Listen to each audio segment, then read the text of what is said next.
ನಾನು ಯಾಕೆ ಇಲ್ಲಿದ್ದೀನಿ?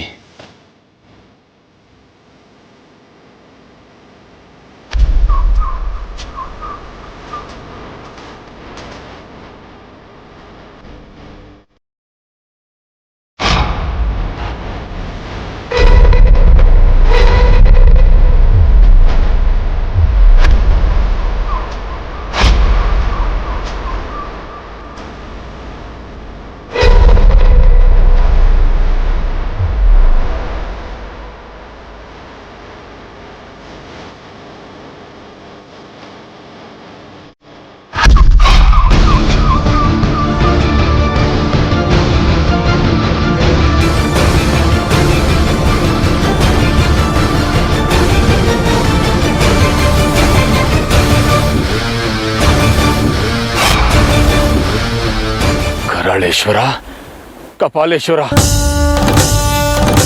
ದಯವಿಟ್ಟು ನಮ್ಮನ್ನ ಕ್ಷಮಿಸಿ. ನನ್ನ ಸ್ವಾರ್ಥಕ್ಕಾಗಿ ನಿಮ್ಮನ್ನ ಆಹುತಿ ತಗೊಂಡೆ ಅಂತ ಅನಿಸ್ತಾ ಇದೆ.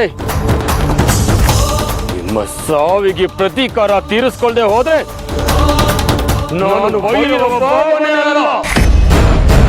ನಿಮ್ಮನ್ನ ಈ ಸ್ಥಿತಿಗೆ ತಂದ ಶಕ್ತಿ ಯಾವುದೇ ಆಗಿರಲಿ, ಅದು ಭೂವಿಯಲ್ಲೇ ಇರಲಿ, ದಿವಿಯಲ್ಲೇ ಇರಲಿ, ಸುತಳ ಪಾತಾಳದಲ್ಲೇ ಅವಿತಿರಲಿ, ಅದರ ಸರ್ವನಾಶ ನನ್ನಿಂದಲೇ. ಇದು ಆ ರವಿಯ ಶಶಿಯ ಮೇಲಾಣೆ, ನನ್ನ ಆರಾಧ್ಯ ದೈವ ಕಾಲಭೈರವನ ಮೇಲಾಣೆ. ಅವರ ಸರ್ವನಾಶ ಅಂತೂ ನನ್ನಿಂದಲೇ ಶತಸಿದ್ಧ. ಇದು ಸತ್ಯ, ಸತ್ಯ, ಸತ್ಯ.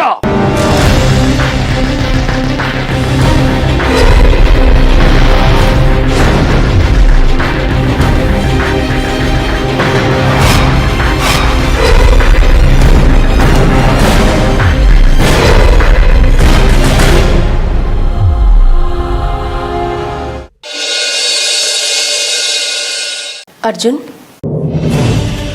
ಈಗ ಹೇಗಿದೆಯಪ್ಪ? ನನಗೇನಾಗಿತ್ತು?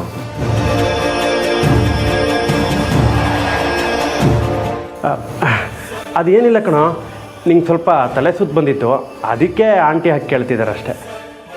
ನಂದ, ನಾವು ಅಮೃತ ಅವ್ರನ್ನ ಹುಡ್ಕೊಂತಾನೆ ಹೋಗಿದ್ದು.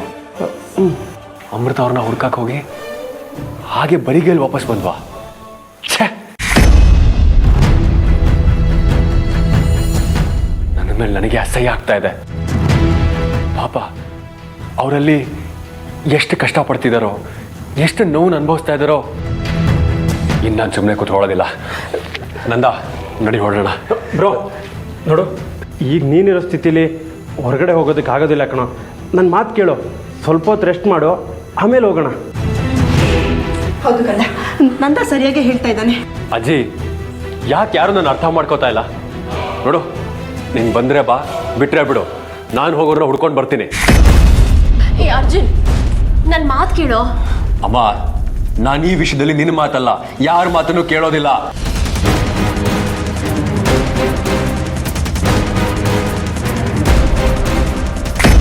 ಅವಳದೇನು ಮೋಡಿ ಮಾಡಿದಳೋ ಏನೋ ಅರ್ಜುನ್ಗೆ. ಅವನು ಮಲಗಿದ್ರು, ಕೂತ್ರು, ಎದ್ರು, ನಿಂತರು ನಾಗಿಣಿ ನಾಗಿಣಿ ನಾಗಿಣಿ ಅಂತ ಅವ್ರ ಜಪನೆ ಮಾಡ್ತಾ ಇರ್ತಾನೆ. ನಾವು ನೆಮ್ಮದಿಯಾಗಿರಬೇಕು ಅಂದರೆ ಅರ್ಜುನ್ಗೆ ಅವಳ ನೆನಪುಗಳೆಲ್ಲ ಮರ್ತು ಹೋಗಬೇಕು. ಇಲ್ಲ ಅಂದರೆ ಆ ನಾಗಿನಿ ಈ ಲೋಕ ಬಿಟ್ಟು ದೇವ್ರ ಪಾದ ಸೇರಬೇಕು.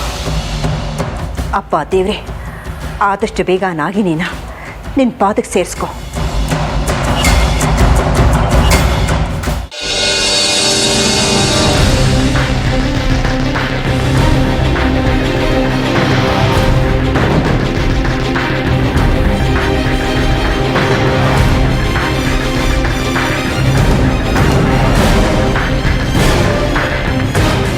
ಅಮೃತ ಅವರೇ,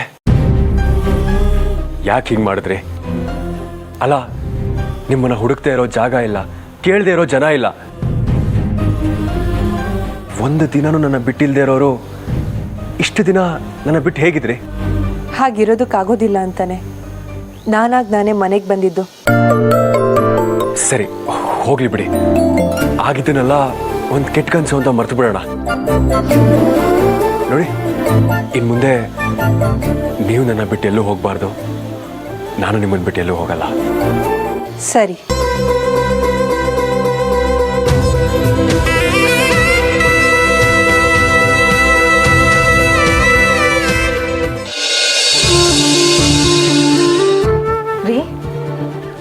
ಯೋಚನೆ ಮಾಡ್ತಾ ಇದ್ದೀರಾ?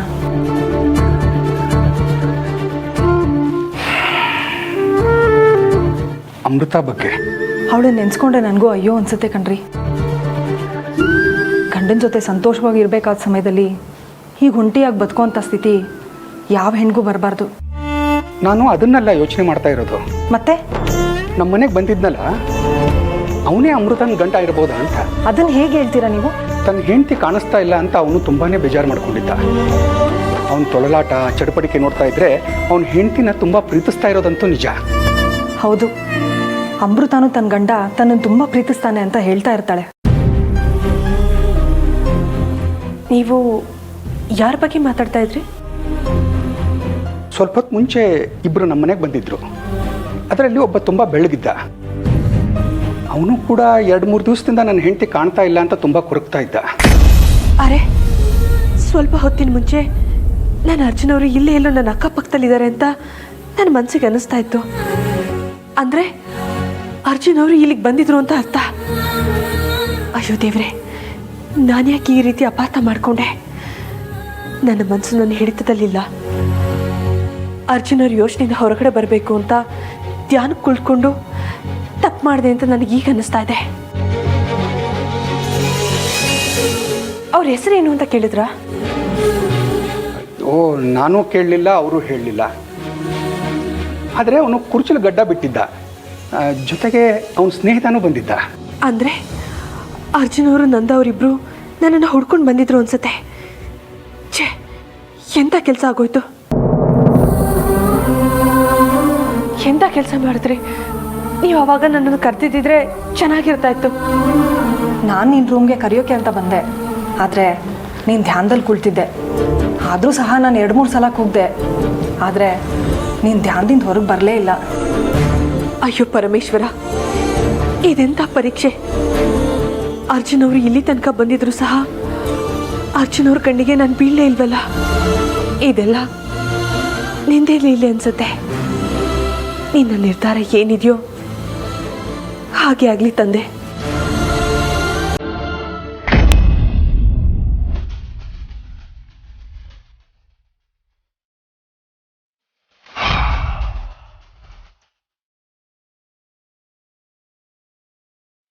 ಅವಮಾನ, ಘೋರ ಅವಮಾನ.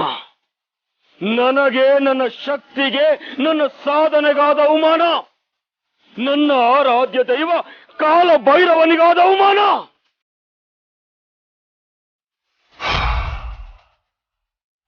ಕಪಾಲೇಶ್ವರ, ಕರಾಳೇಶ್ವರ, ನಾನೀಗ ಸೋತಿರಬಹುದು, ಹೋದರೆ ಸತ್ತಿಲ್ಲ.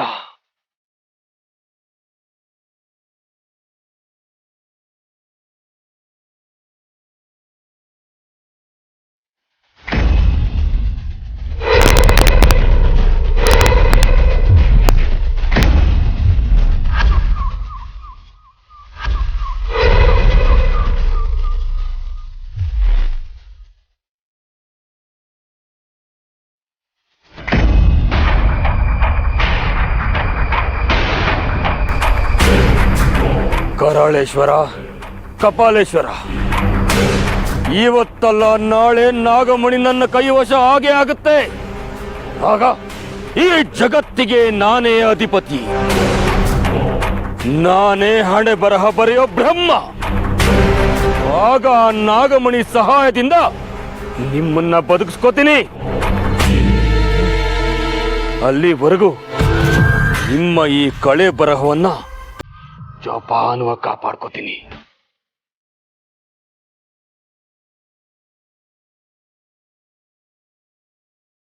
ಜೈ ಮಹಾಕಾಲ.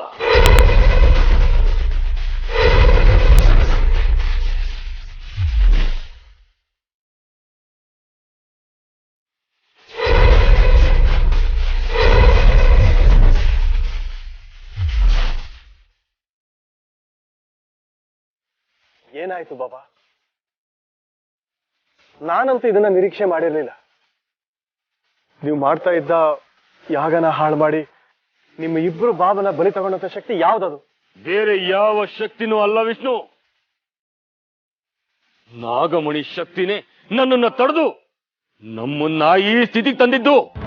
ನಾಗಮಣಿಯಿಂದಲೇ ನಮಗೆ ಈ ಸ್ಥಿತಿ ಬಂದಿದೆ ಅಂದ್ರೆ ನಾಗಮಣಿ ಮತ್ತೆ ನಮ್ಮ ವಶಕ್ಕೆ ಬರಲ್ಲ ಅಂತ ಅನಿಸ್ತಾ ಇದೆ ನನಗೆ.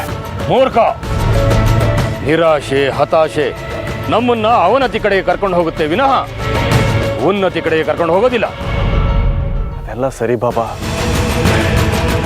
ನಾಗಮಣಿಯಿಂದ ಇವತ್ತಿನವರೆಗೂ ಇಂಥ ಯಾವ ಅನುಭವನೂ ನಮಗಾಗಿರಲಿಲ್ಲ. ಆದರೆ ಈಗ ಈ ರೀತಿ ಯಾಕೆ ಆಗ್ತಿದೆ? ನಾಗಮಣಿ ಶಕ್ತಿಯನ್ನ ಮೀರಿಸೋ ಒಂದು ಶಕ್ತಿನೇ ನನ್ನ ಹೋಮವನ್ನ ಭಂಗ ಮಾಡಿತು.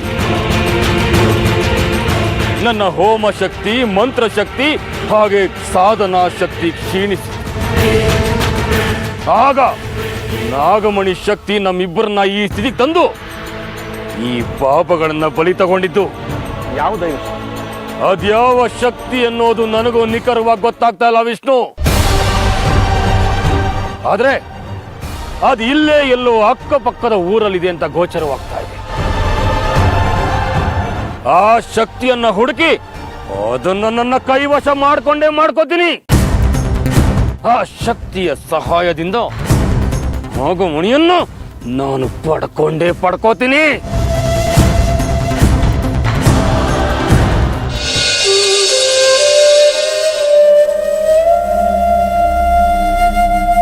ಅರ್ಜುನ್ ಅವರೇ, ಯಾಕೆ ನಿಮ್ಮ ಕಣ್ಣಲ್ಲಿ ನೀರು?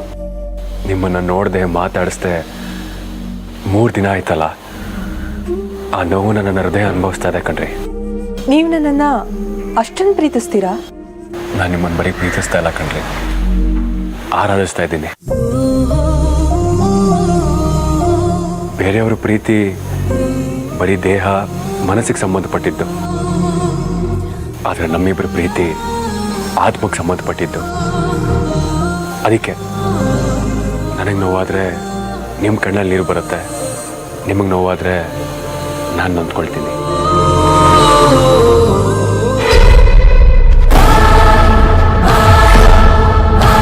ಏ ಅರ್ಜುನ್, ನೀನು ಆ ನಾಗಿಣಿ ಮೇಲೆ ಇಟ್ಟಿರೋ ಪ್ರೀತಿನ ನೋಡ್ತಾ ಇದ್ರೆ ನನ್ನ ಮನಸ್ಸು ಅಗ್ನಿ ಪರ್ವತದ ಒಡಲಲ್ಲಿ ಕುದೀತಾ ಇರೋ ಲಾವಾ ರಸದ ಥರ ಕುದೀತಾ ಇದೆ.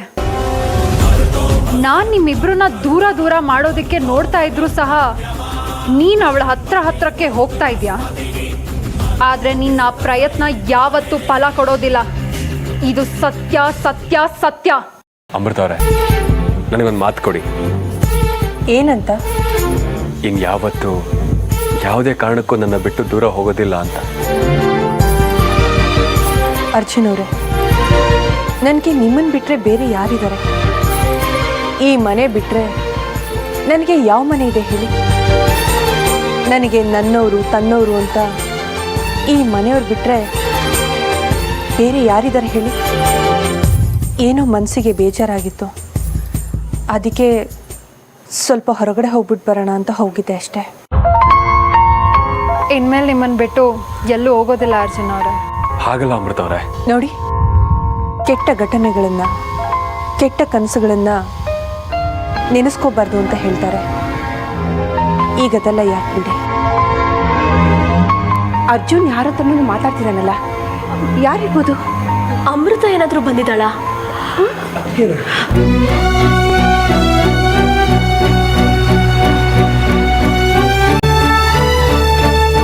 ಅದು ಹಾಗಲ್ಲ ಅಮೃತ ಅವರೇ. ಅಯ್ಯೋ, ಇಲ್ಲಿ ಯಾರೂ ಇಲ್ಲ. ಯಾರ ಹತ್ರ ಮಾತಾಡ್ತಿದ್ದ ನೀನು?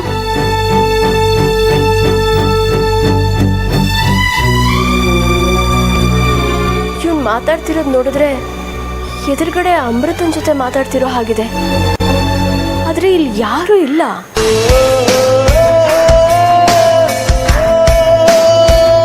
ನೋಡಿ, ನನಗೇನಾದರೂ ಪರವಾಗಿಲ್ಲ, ಆದರೆ ನಿಮಗೇನೂ ಆಗಬಾರ್ದು. ನಿಮಗೆ ಯಾರಿಂದ ಬೇಜಾರಾಯಿತು ಅನ್ನೋದನ್ನ ನನ್ನ ಹತ್ರ ಹೇಳಿ, ನಾನು ಅವ್ರನ್ನ ಸುಮ್ಮನೆ ಬಿಡೋದಿಲ್ಲ. ನಿಮಗೆ ದೃಷ್ಟಿ ಹೋಗಿತ್ತಲ್ಲ, ನಿಮಗೆ ನಾಟಿ ಔಷಧಿ ತರೋಣ ಅಂತ ಪುಷ್ಪಗಿರಿಗೆ ಹೋಗಿದ್ದೆ. ಅಲ್ಲಿ ಪಡಬಾರ್ದು ಪಾಡುಪಟ್ಟು ಹಾಗೋ ಹೀಗೋ ನಾಟಿ ಔಷಧಿನೂ ತಂದೆ. ನಿಮ್ಮನ್ನು ನೋಡೋಣ ಅಂತ ಓಡೋಡಿ ಮನೆಗೆ ಬಂದರೆ ನೀವು ಮನೇಲಿರಲಿಲ್ಲ. ನೀವಿಲ್ಲದಿರೋದನ್ನ ನೋಡಿ ನಾನು ಎಷ್ಟು ಚಡಪಡಿಸ್ದೆ, ಎಷ್ಟು ನೋವು ಅನುಭವಿಸ್ದೆ ಅಂತ ನನಗೆ ಮಾತ್ರ ಗೊತ್ತು. ಅರ್ಜುನ್, ನಿನ್ನ ಚಡಪಡಿಕೆ, ನಿನ್ನ ನೋವು ಏನು ಅನ್ನೋದು ನನಗೆ ಅರ್ಥ ಆಗತ್ತೆ. ಇನ್ನು ಮುಂದೆ ಅಮೃತಂಗೋಸ್ಕರ ನೀನು ಹಂಬಲಿಸೋದಿಲ್ಲ, ಈ ಊರ್ಮಿಳಂಗೋಸ್ಕರ ಹಂಬಲಿಸ್ತೀಯ. ಹಂಬಲಿಸೋ ಹಾಗೆ ನಾನು ಮಾಡ್ತೀನಿ. ಈಗ ನಾನು ಸುಮ್ಮನೆ ಇದ್ದರೆ ಅಮೃತ ಎಲ್ಲೇ ಇದ್ದರೂ ನೀನು ಹೋಗಿ ಹುಡ್ಕೊಂಡು ಬರ್ತೀಯ. ಅದಕ್ಕೆ ನಾನು ಅವಕಾಶ ಮಾಡಿಕೊಡೋದಿಲ್ಲ.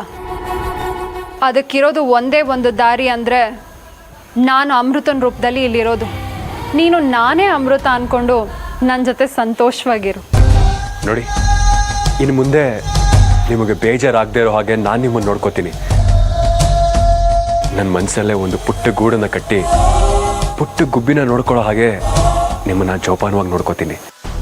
ಅರ್ಜುನ್, ನಿನ್ನ ಮುಖ ಎಷ್ಟು ಸುಂದರವಾಗಿದೆಯೋ ನಿನ್ನ ಮನಸ್ಸು ಅಷ್ಟೇ ಸುಂದರವಾಗಿದೆ. ನಿನ್ನ ಮೇಲೆ ಮೋಹ ಬೆಳೆಯೋದಕ್ಕೆ ಇದು ಒಂದು ಕಾರಣ. ರೂಪ, ಗುಣ, ಮೈಕಟ್ಟು, ಶಕ್ತಿ, ಸಾಮರ್ಥ್ಯ ಇವೆಲ್ಲ ಒಂದೇ ಗಣ್ಣಲ್ಲಿರೋದು ತುಂಬ ಅಪರೂಪ ಅರ್ಜುನ್. ಅದಕ್ಕೆ ನಾನು ನಿನಗೆ ಸೋತು ಶರಣಾಗಿರೋದು, ಹುಚ್ಚಿ ಥರ ನಿನ್ನ ಹಿಂದೆ ಅಲಿತಾ ಇರೋದು. ಅಮ್ಮ, ಅಜ್ಜಿ ನೋಡಿ, ನನ್ನ ಅಮೃತ ಅವ್ರ ಮನೆಗೆ ವಾಪಸ್ ಬಂದ್ಬಿಟ್ರು. ಅಮ್ಮ, ನಿನ್ನ ಸೊಸೆ ಮನೆಗೆ ವಾಪಸ್ ಬಂದರು. ಅಮ್ಮ, ನಿನಗೆ ತುಂಬ ಸಂತೋಷ ಆಗ್ತಿದೆ ಅಲ್ಲ? ನಿನಗಿಂತ ಹೆಚ್ಚಿಗೆ ಸಂತೋಷ ನನಗಾಗ್ತಾ ಇದೆ. ಅಯ್ಯೋ, ನೀವು ದಣಿದಿರ್ತೀರಾ, ಒಳಗೆ ಬನ್ನಿ, ರೆಸ್ಟ್ ಮಾಡಿ.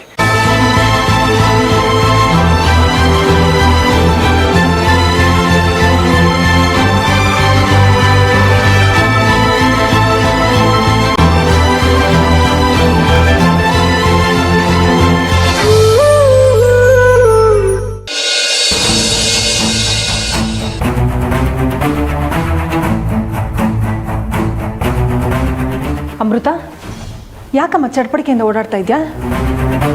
ಇಲ್ಲಿಗೆ ಬಂದಿದ್ದು ನಮ್ಮ ಯಜಮಾನ್ರೆ ಅಂತ ನನ್ನ ಮನಸ್ಸು ಹೇಳ್ತಾ ಇದೆ. ಅಮೃತ, ಮನುಷ್ಯರು ಸುಳ್ಳು ಹೇಳ್ಬೋದು, ಆದರೆ ನಮ್ಮ ಮನಸ್ಸು ಯಾವತ್ತೂ ಸುಳ್ಳು ಹೇಳೋದಿಲ್ಲ. ಇಲ್ಲಿಗೆ ಬಂದಿರೋರು ನಿಮ್ಮ ಯಜಮಾನ್ರೆ ಆಗಿದ್ರೆ ಹೀಗಾಗಿ ಚಡ್ಪಡಿಸ್ಬೇಕು? ಸೀದಾ ನಿಮ್ಮ ಮನೆಗೆ ಹೋಗ್ಬೋದಿತ್ತಲ್ವಾ?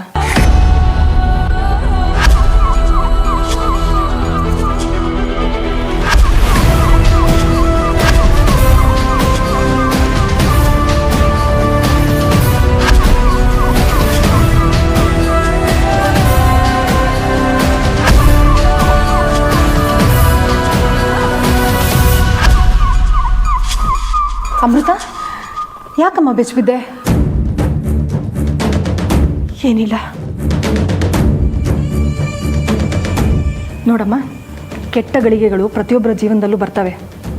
ಹಾಗಂತ ಅದೇ ಶಾಶ್ವತ ಅಲ್ಲ. ನೀನು ಮನ್ಸು ಮಾಡಿದ್ರೆ ಮತ್ತೆ ನಿಮ್ಮ ಮನೆಗೆ ಹೋಗ್ಬೋದು. ಇಲ್ಲ, ನಾನು ಮನೆಗೆ ಹೋಗೋದಕ್ಕಾಗೋದಿಲ್ಲ. ಯಾಕಾಗೋದಿಲ್ಲ ಅಮೃತ? ಅದು ಅಮೃತ, ಆ ಹುಡುಗ ಮಾತಾಡ್ತಾ ಇರೋದನ್ನು ಕೇಳಿದ್ರೆ ಅವನು ನಿನ್ನನ್ನು ಎಷ್ಟು ಪ್ರೀತಿಸ್ತಾನೆ ಅನ್ನೋದು ಗೊತ್ತಾಗುತ್ತೆ. ನಿನ್ನನ್ನು ಅಷ್ಟೊಂದು ಪ್ರೀತಿಸೋನು ನಿನಗೋಸ್ಕರ ಏನು ಮಾಡೋದಕ್ಕೂ ಸಿದ್ಧನಾಗಿರ್ತಾನೆ. ಹಾಗಿದ್ದಾಗ ಅವ್ರ ಮನೆಯವ್ರನ್ನ ಎದುರು ಹಾಕ್ಕೊಂಡು ಖಂಡಿತವಾಗ್ಲೂ ನಿನ್ನನ್ನು ಮನೆ ಸೇರಿಸ್ತಾನೆ. ನೀವು ಹೇಳ್ದಾಗೆ ಅರ್ಜುನ್ ಅವರು ನನಗೋಸ್ಕರ ಮನೆಯವ್ರನ್ನೆಲ್ಲ ಹೆದರಾಕೋತಾರೆ ನಿಜ. ಆದರೆ ಅವ್ರವ್ರ ಮಧ್ಯೆನೇ ಮನಸ್ತಾಪ ಬರೋದು ನನಗಿಷ್ಟ ಇಲ್ಲ. ಅಮೃತ, ಕೆಲವೊಂದನ್ನು ಗಳಿಸೋಕೆ ಕೆಲವೊಂದನ್ನು ಕಳ್ಕೋಬೇಕಾಗತ್ತೆ. ನಿನ್ನ ಪ್ರೀತಿನ ಪಡ್ಕೊಳ್ಳೋಕೆ ಅವನು ತನ್ನ ಮನೆಯವ್ರನ್ನ ಎದುರು ಹಾಕೊಳ್ತಾನೆ, ಅಷ್ಟೇ ತಾನೇ? ನಿಮ್ಗದು ಅಷ್ಟೇ ಅಂತ ಅನ್ಸುತ್ತೆ. ಆದರೆ ಅವ್ರವ್ರ ಮಧ್ಯೆ ಮನಸ್ತಾಪ ಬರೋದಕ್ಕೆ ನಾನೇ ಕಾರಣ ಆದೆ ಅಂತ ನನಗೆ ಪಾಪ ಪ್ರಜ್ಞೆ ಕಾಡುತ್ತೆ. ನೋಡಮ್ಮ, ಇದು ನಮ್ಮ ಬದುಕು. ಇನ್ಯಾರ್ದೋ ಮರ್ಜಿಯಲ್ಲಿ ನಾವು ಬದುಕೋಕ್ಕಾಗಲ್ಲ. ನಮ್ಮ ಸುಖ ಸಂತೋಷಕ್ಕೋಸ್ಕರ ನಾವು ಬದುಕಬೇಕು. ನೀವೇನು ಹೇಳಿದ್ರು ನನ್ನ ಮನಸ್ಸು ಒಪ್ತಾ ಇಲ್ಲ. ನಿಮಗೆ ನಾನಿಲ್ಲಿರೋದು ಇಷ್ಟ ಇಲ್ಲ ಅಂದರೆ ಹೇಳಿ, ನಾನು ದಾರಿ ನಾನು ನೋಡ್ಕೋತೀನಿ. ಛೇ, ಎಂಥ ಮಾತು ಅಂತ ಆಡ್ತೀಯಮ್ಮ. ನಮ್ಮ ಮನೆಯಲ್ಲಿ ಇವತ್ತು ಬೆಳಕು ಅಂತ ಬಂದಿದ್ರೆ, ನಮ್ಮ ಮನಸ್ಸಿಗೆ ಆನಂದ ಅಂತ ಸಿಕ್ಕಿದ್ರೆ ಅದು ನಿನ್ನಿಂದ ಮಾತ್ರ. ಅಂಥದ್ರಲ್ಲಿ ನೀನಿಲ್ಲಿರೋದು ನಮ್ಗೆ ಇಷ್ಟ ಇಲ್ಲ ಅಂತ ಹೇಗಮ್ಮ ಹೇಳೋದಕ್ಕಾಗುತ್ತೆ? ನಿನ್ಗೆ ಇಲ್ಲಿ ಎಷ್ಟು ದಿನ ಇರಬೇಕು ಅಂತ ಅನಿಸುತ್ತೋ ಅಷ್ಟು ದಿನ ಮಹಾರಾಣಿ ಥರ ಇರು.